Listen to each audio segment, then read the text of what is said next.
Gedung Pancasila, gedung yang kini menjadi bagian dari Kementerian Luar Negeri, diberi nama Gedung Pancasila, di mana pada tanggal 1 Juni tahun 1945, di dalam salah satu ruangan di gedung ini, Soekarno berpidato memberi gagasan mengenai dasar negara Indonesia.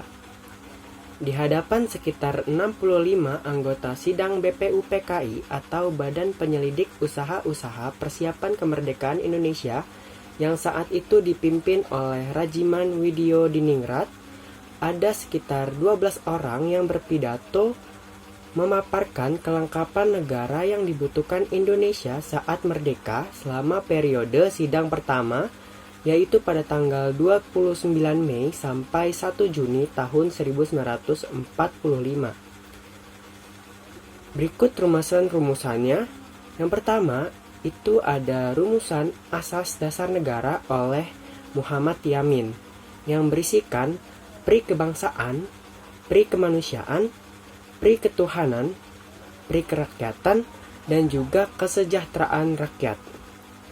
Lalu ada rumusan oleh Supomo yang berjudul Dasar Negara Indonesia Merdeka, yang berisi persatuan, kekeluargaan, mufakat, demokrasi, musyawarah, dan juga keadilan sosial.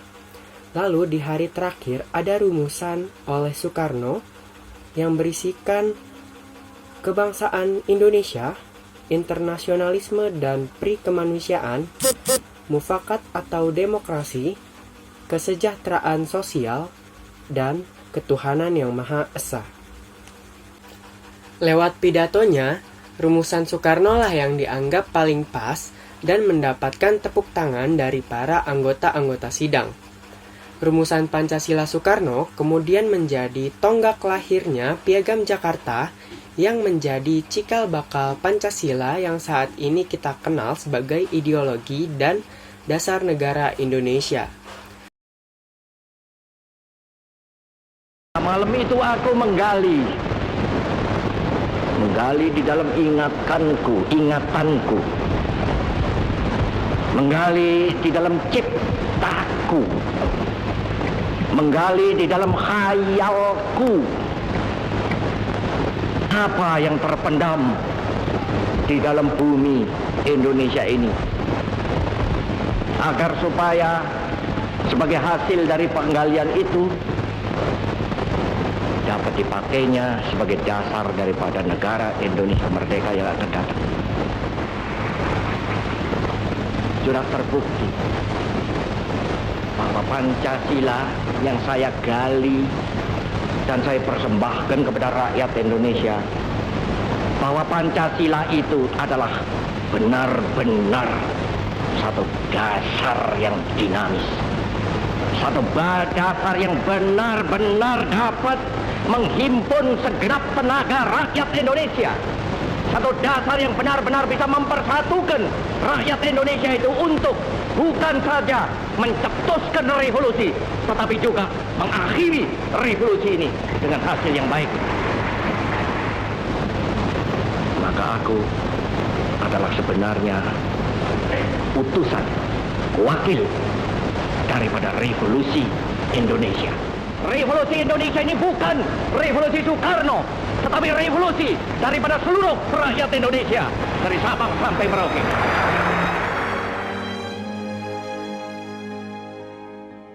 Lalu, apa sih konsep dasar dari Pancasila itu?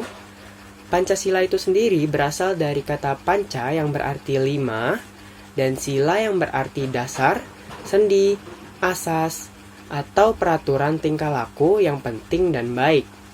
Dengan demikian, Pancasila merupakan 5 dasar yang berisi pedoman atau aturan tentang tingkah laku yang penting dan baik.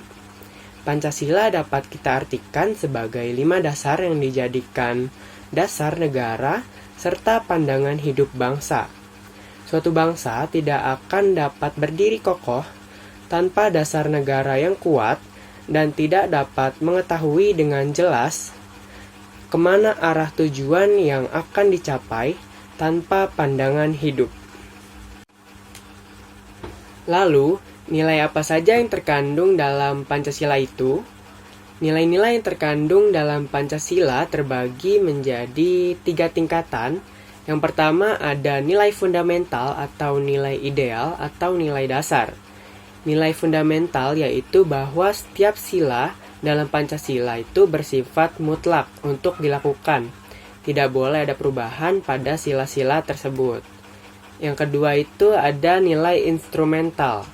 Nilai instrumental merupakan pelaksanaan dari setiap nilai fundamental. Nilai instrumental ini biasanya berwujud norma-norma dalam kehidupan masyarakat, entah itu berupa norma sosial, norma hukum, dan yang lainnya yang nantinya diterapkan pada lembaga yang sesuai. Nilai ini penting karena menjadikan Pancasila relevan di setiap perkembangan zaman yang dihadapi oleh Indonesia. Lalu nilai yang terakhir itu nilai praktis. Nilai ini mewajibkan kita untuk mewarnai segala apa yang kita lakukan dalam kehidupan sehari-hari. Jadi kesimpulannya, hubungan ketiga nilai tersebut yaitu nilai dasar yang direalisasikan dalam bentuk nilai instrumental yang nantinya diterapkan ke dalam nilai praktis.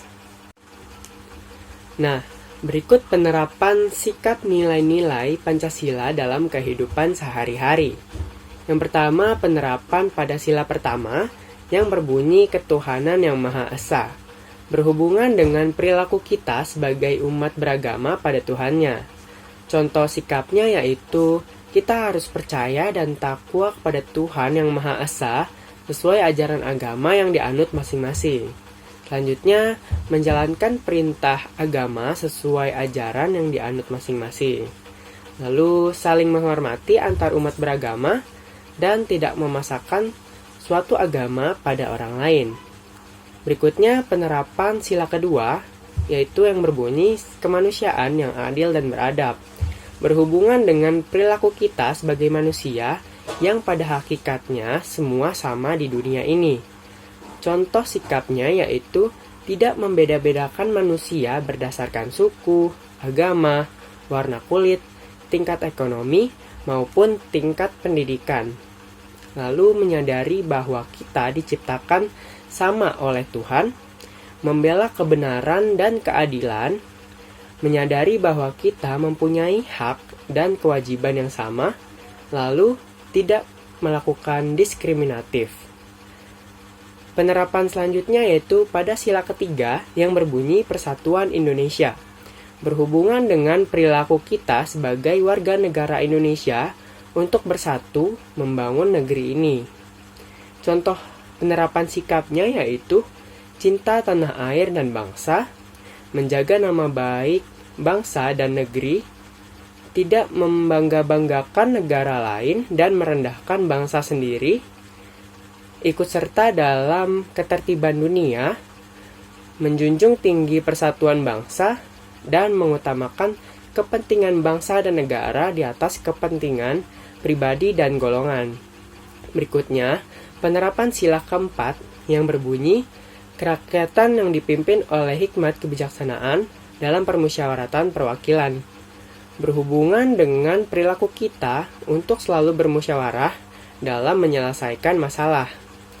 Contoh penerapan sikapnya yaitu kita selalu mengedepankan musyawarah untuk mencapai mufakat dalam menyelesaikan masalah, tidak memaksakan kehendak orang lain, mengutamakan kepentingan masyarakat, bangsa, dan negara, menghormati hasil musyawarah, dan juga kita ikut serta dalam pemilihan umum. Lalu penerapan sikap pada sila kelima yang berbunyi keadilan sosial bagi seluruh rakyat Indonesia, berhubungan dengan perilaku kita dalam bersikap adil pada semua orang. Contoh penerapannya yaitu kita berusaha menolong orang lain sesuai dengan kemampuan diri kita, menghargai hasil karya orang lain, tidak mengintimidasi orang dengan hak milik kita, menjunjung tinggi nilai kekeluargaan, dan menghormati hak dan kewajiban orang lain.